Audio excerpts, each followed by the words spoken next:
Okay, well, it's very nice to be with you here today. Let me start with a little fun fact about myself that you can put in your GWhiz file. I was born on the 13th of the month I was born in. I turned 13 on Friday the 13th. My wife and I were married on Friday the 13th, and we just celebrated our 13th wedding anniversary on Friday the 13th. So if you have any type of, superstitious inclinations, you better run right now. All right, so before we get started, what I want to do is jump into a little bit about what we're going to talk about today, which is analytics, but specifically for mobile. And mobile, is that a big deal? I think we've heard enough about that today to know that mobile is definitely here to stay. Now, if you talk to product designers and you ask them or show them some interesting use cases that usually pop up from unintended uses of their well thought out and meaningful designs, they usually get a little surprised, right? Here we can see some that are somewhat ingenious to some that maybe not so much, right? Some unintended use here.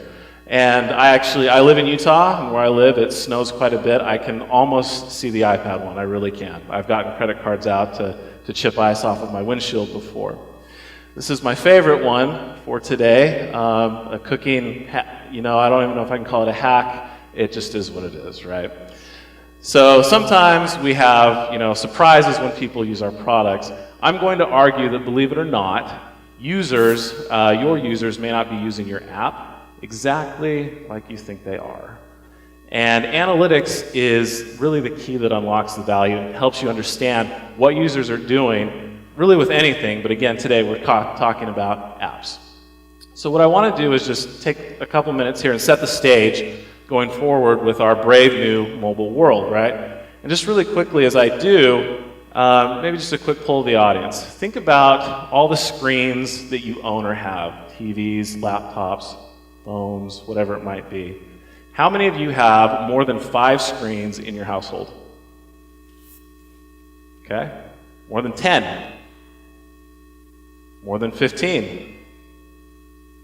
How many was it? Oh, how many? Oh, you've lost count at this point, right? Okay. So I did a count in my own home, and we have 14 different screened devices within our own home. Just a few years ago, that was not the case, right? And we have all sorts of devices that these are tied to, and all sorts of different applications that can be put onto these devices. Now, think about, you all probably have some kind of streaming video service, whether it's Netflix, Amazon Prime, whatever it might be. Now, when I start a Netflix movie, it usually starts downstairs, watching it on the big screen TV. But I have 4 kids, and I usually get pulled a lot of different ways. And I'll usually finish a movie on my tablet while I'm laying down in bed at night, right? And what is my expectation now as a consumer when I do that? Right? I want it to start at the exact place I left off on my TV. That's our expectation now, right? And I don't got time to search for a show, right? First world problems. So we have some interesting a new landscape really of expectations from a consumer standpoint. There's really 3 main expectations that we have. One is that consumers are expecting personalized interactions with brands. What do I mean by that? Consumers expect brands to know them, to value them, that the content that they're seeing, there's a relationship there. Next, consumers expect what we offer them to be relevant. And let me give you an example. I love to golf. I'm not very good. And I've pushed the limits of my natural ability. So, what do we do at that point? I'm going to buy some new clubs, some new equipment, because that's going to make me better, right? So I went to the local sporting goods store, had a great in-store experience. The pro helped me out. I ended up walking away with a new driver, 2 new hybrids, an entire set of irons, and a putter. He threw in this great bag, a couple of things of balls. It was awesome. So I get to the, checkout, and they say, "Hey, would you like to sign up for our rewards program?" Yes, I would. Thank you for asking. Would you like to sign up for our emails and our newsletters to get content, about, promotions, sales, whatever? Yes, I would. Thank you for asking. Sign me up. So I give them my information, and about a week later, I get my first email, and it was for 25% off the driver I just bought, right? Hashtag relevance fail, I guess. Lastly, real time. And nowhere is this more applicable today than in the world of mobile. Now think about the contextual nature of mobile. Location plays a very key part to this. We are typically pulling out our phones and using apps to either satisfy some type of on-demand entertainment need or to provide some type of utilitarian value given our context. Whether we're walking through the airport and I'm checking my app to see if my flight's on time, which I just found out is delayed tonight. Whether I'm walking past the local coffee shop that might have something to advertise. There is a very real moment that could pass by that will not come again. So the real-time nature of mobile, these are the expectations today, and this is difficult, right, for brands to provide a personalized experience, right time, right place, right channel. We hear about that as the pipe dream, and part of that's true because it is so hard. But with analytics, we can actually start to lessen that and actually really deliver on these types of capabilities, or these types of promises, excuse me. So what I'm going to posit today is that when you think about the whole customer journey, mobile, and specifically mobile phones, that's the nexus of the customer journey. And think about it, we have our phones on us wherever we go, whatever context we are in. It's the most personal engagement device that there is. And if you think about the real estate that you have on our phones, the average smartphone has 40 apps on it. That appears to be our threshold for app tolerance, but we have about 40 apps on our phones. And each one of those apps can be viewed as a little life enhancer. Why? Because they help bridge the physical world with the digital world. And if you think about some of the numbers here and how mobile has changed, every one of these numbers was in single digits just 5 years ago. Either like email, 66% of email is now done solely with phone, right? 47% of all internet traffic is coming from apps now.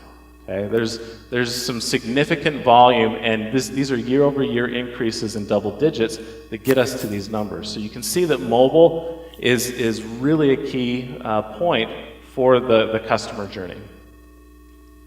Now this is some research from Gartner talking about mobile usage, and there's a new paradigm that I really want to get across here. And if you look at what this was, is they actually had a sales force, a pharmaceutical sales force, that they built content on in new form factors. Now, when they were just doing laptop or desktop, the average individual who logged in did it 4 times a day, and their session was about 36 minutes. When they went to tablet, you can see how the sessions go up, and then the duration actually goes down, and it's magnified even more once we go into mobile phones, right? You see significant access, again, think contextual, the moment of need where an app is needed, but the duration goes down. So what's the key takeaway from this? You cannot port any type of web experience, any type of desktop experience to mobile because the engagement time is typically pretty low. And these are patterns that we see across lots of our customer base. If you think about what this does is we have to eliminate the friction in the process of the app. And even little improvements within the app itself can have dramatic results, again, because of the duration in time for this. Now mobile, it's really the new frontier and the catalyst for business transformation. Let me give you an example of one industry that's really feeling this right now, which is retail banking. Anyone from a bank, just out of curiosity? A few? Okay. So if you think about, on your own phone, one of your 40 apps is probably the app for your financial institution. And they've really done a great job at putting a teller in our pockets, to be quite honest, right? I mean, we can even take photos of checks now and have that deposited all through our phone. And if you're like me, I really don't do a whole lot of dealing on the website, the banking's website, or even go into a branch anymore. So what has that done to their business? And if you think about, a website, banks were really good at doing cross-promotion on the website because they had a lot of real estate to work with. They could upsell credit cards or other loan offers that they could do that. When it comes to apps, they did such a great job of putting that teller in our pockets that all that real estate to cross-sell and upsell is now gone. And so there's a significant need to figure out how to monetize mobile. You have a lot of traffic that used to come to their websites that is now shifted to mobile apps. And where this pain is really felt is if you're measuring both of those in silos, where you have the web team that's losing their minds because they see all this declining traffic and all this conversion drop on their websites. They're really not losing it, it's just going to mobile, right? It's going to mobile apps. We have to figure this kind of thing out, because if you think mobile is just putting an app out there and having people to consume information, it's not. The experience, if you think about the customers that actually use this, they're probably going to be your best customers. And they are expecting a very good experience, which is going to have to tie into back-end systems. It could be inventory systems, whatever it might be. So the investment in mobile is not a small investment. You're typically looking at a 7-figure investment for most organizations that are mid-market or enterprise. Now, bridging the physical and the digital worlds.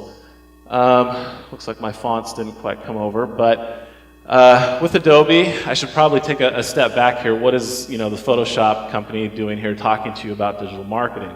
Back in 2009, Adobe acquired Omniture, which was a leading web analytics company, and in that time since has acquired about 15 other companies and developed a native platform for digital marketing called the Adobe Marketing Cloud. We measure 41 trillion transactions a year now, and of that, half of them are now mobile, and that's based on double-digit growth year over year in the consumption of mobile traffic. So if you look at an average brand, the average brand is now seeing 50 to 70% of all of their interactions happening on mobile. We've seen a 51% year-over-year increase when it comes to app launches, but what we've also seen is that new app downloads they're actually slowing, and they're actually down to about 5% right now. I mentioned 40 is about the average number of apps. I think it was actually brought up in the panel. How many apps do we actually use on a given day? Of those 40, 1 to 6 is typically what it is. Now, this says to me that as brands, as the market, we're not doing a great job providing apps that people download those apps to do a job, right? They're not doing the job. It also tells me that organizations aren't measuring their apps to figure out how to improve that. If you think about how important mobile is now, that's a real problem. Forrester says that 54% of organizations do not use analytics at all when it comes to mobile app measurement. Now, let's take this even a step further. This is some new research that just came out last week from Quetra. Apps on Android lose 77% of their users within 3 days. Okay? Take that out to 3 months, 95% of users are lost when it comes to app usage, right? And so clearly there is a big gap here, and you can start to see and make correlation and see that because people aren't measuring, brands aren't measuring apps, we're not figuring out how to improve them. So why do users delete apps? Just out of curiosity, anyone know what the number one reason is? What's that? Takes up too much space? Close. Rarely use it, right? It just doesn't provide value. It's not fitting the job. They need to free memory on their phone. It's a memory hog. Again, no value exchange that's happening there. Found that the app was draining the phone. There's better apps to actually replace them. Too many technical issues, not easy to use. And this is kind of interesting. Down here at the bottom, 8% actually delete an app because they spend too much time in it. Now, I know this personally because my wife recently deleted Facebook off of her phone because it was such a time sink for her. She was spending a lot of time there. She's like, I got to stop doing this. And she actually ended up deleting it off. So kind of an interesting one there. Now let's translate this into maybe a fictitious, but maybe a real life type of scenario. So let's say that she's the app and he's here. It's a first date, right? You know, it's so nice to meet you. I'm going to take up so much of your time. By the way, I have a ton of technical issues. This definitely leads to a significant drain on you. Oh, also, I'm going to bombard you with all sorts of requests to buy stuff. Trust me, it's so worth it, right? Okay, that's the experience that most people have with an app, right? It's this kind of experience. So this is a big takeaway here. The first impression is a big one when it comes to mobile, right? When people download that app, when people start to use it, it's really, a lot of it is about that first impression. And that first impression is going to impact everything from how you're rated on the App Store to ever using your app again. So analytics is the key that unlocks mobile value for your brand. So again, you're looking at figuring out how users interact and engage with your app. You're understanding how your app performs. Is it crashing? Which network is it crashing on? Where is it crashing on? Where are people moving throughout your app? What do they find valuable? Where are the sticking points? That's the value that analytics provides. It's a means to an end to provide the ultimate experience in mobile. So here's a framework to think about mobile app analytics. So if you think about, when, is the time to start measuring apps once we get our app up on the App Store? If you think that's the case, then you're already too late. Okay, the time for thinking about analytics and measuring your app starts all the way back in the development stage, right? As you use analytics to figure out the health of your app. Is it crashing? What's happening with it?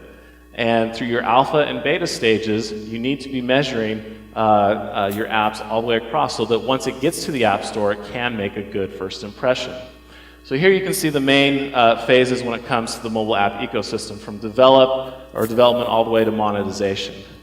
Now the key customer needs here, they're listed in priority order. So once you start to understand measurement for, say, engagement here, you can start doing things like messaging. So if you have a cohort of users that downloaded version 1 of your app, maybe something broke, you get version 2 out there, but you need to have them engage, you can quickly send them messages to engage them. And you can start on that personalization process. Then you can go into optimization and start running things like A/B tests and multivariate tests to really start the personalization and relevance dialogue there. Analytics spans this entire spectrum. Also location. Again, the contextual nature of what you can actually natively do within a phone is really important when it comes to mobile apps and their measurement. So what should we be measuring when it comes to this? Well, what I want to do is boil this down a little bit and talk about basically things you can do now and measure now that are relatively easy, that are quick to do, that provide value. So that's the framework that I'm going to work off of. So again, first I talked about why do people have apps. There's an entertainment aspect to it and a utility aspect to it. And when it's about entertainment, we need to find ways to increase engagement with our apps. That's what we use analytics for. When it's about utility, we need to find ways to reduce that friction. Again, because those sessions are so small, it's a whole new paradigm. So here is a framework to look at. Very first, start with the health of your app. And what I mean by that is, look at the crashes, the devices. Does the app work, right? Because at the end of the day, if that doesn't work, nothing else matters, okay? So start there. Start looking at these types of metrics, which you can get from most providers. Next, we go on to campaigns, okay? And this is an interesting one because just because you build it does not necessarily mean they will come, right? So we have to advertise, we have to push our app out. And there's implications on this one because a lot of brands will, on their mobile website, have some kind of button that says, hey, do you want to download our app? Well, there's a risk involved there, right? Because if someone navigates off or clicks there and navigates off, they're now off of one of your properties. And they're going to the store, maybe there's good ratings, maybe there's not, but you've actually interrupted that process of consuming content and engaging with you. Maybe that's valuable, maybe it's not. Again, we need to look at analytics to understand how we acquired users. But if we start looking at campaigns, we can actually look at, if there's a tag specifically on the mobile website button, we can actually tie that to downloads later and understand the effectiveness and then make any changes or course corrections that we need to. Downloads is the ultimate vanity metric when it comes to mobile. There's some value there, but at the end of the day, mostly not. So, engage or retention. Now, retention or engagement is kind of a squishy metric, right? We all have different definitions of it, what it might be. Here's a list of different metrics that you could use for retention. And what I would argue is that there's not necessarily a one that's better or worse than another per se. They all give different meaning. But if you start to expand beyond this list, what I would say is, keep it simple. Because if a metric is not easily understood, then it's not actually going to be used. No one's going to do anything with it. Next is monetize, or the impact. So the typical monetization models for apps are, it's a paid app, right? We pay and Apple or Android get their cut. There's in-app purchases that are within that app that could happen, or advertising based, right? So, revenue, direct revenue is pretty easy to look at when it comes to monetization. There's a lot of apps out there, or a lot of, I should say, a lot of industries or where the purpose of the app is not necessarily revenue, but we still have to figure out what this means to the business. So we have to figure out some type of correlated metric that we can assign a value to. Some type of goal. If they reach some certain point in the app, we can usually assign a correlated metric and get a value out of it to understand that it's actually impacting and moving business. Lifetime value, this is an interesting one as well, also squishy. I would say in the mobile world, if you're looking at lifetime value, you're probably going to need to select a time frame of less than 2 years, probably actually less than a year when it comes to mobile. So think about the conversion events, what you can project over, say, a cohort's time period to get to lifetime value in a set time. We have a few methods here on the side here: cohorts, funnel analysis, and segments. These are the analytical methods that you're going to be trending over time with all of these metrics here.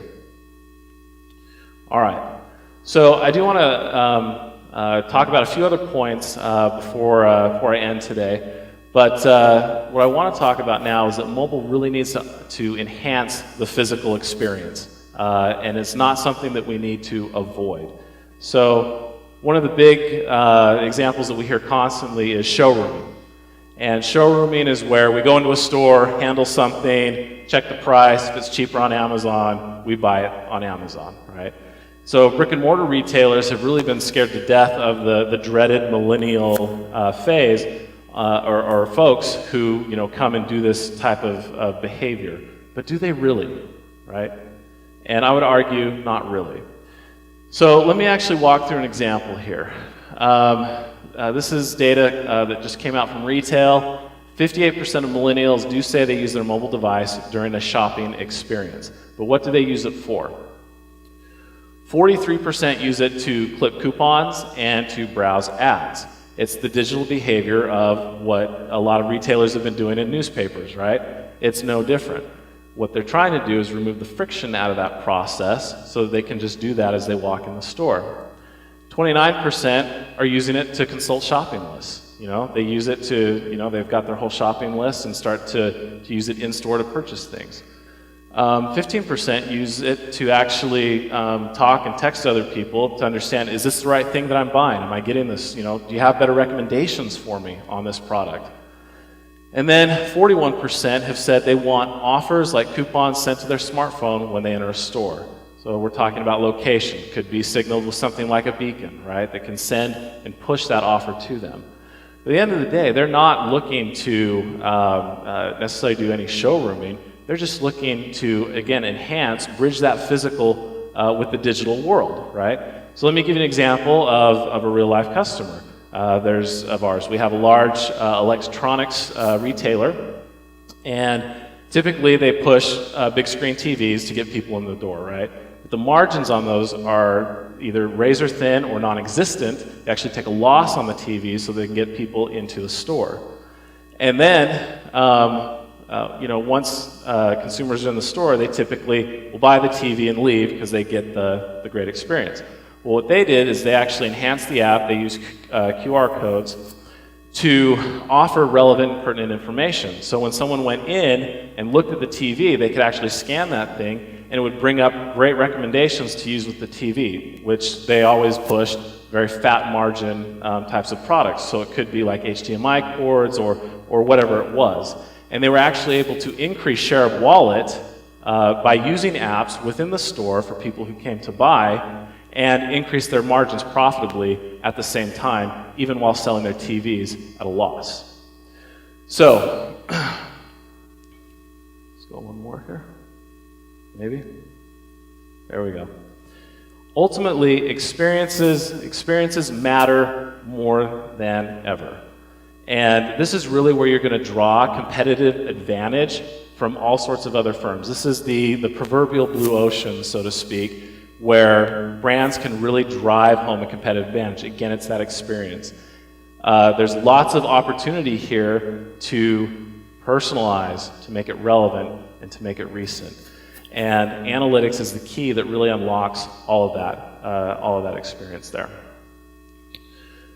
Let me leave you with one other thought before I jump down and stop being in your way from going to refreshments and break here. Don't look at mobile just within a channel. That's okay to start with.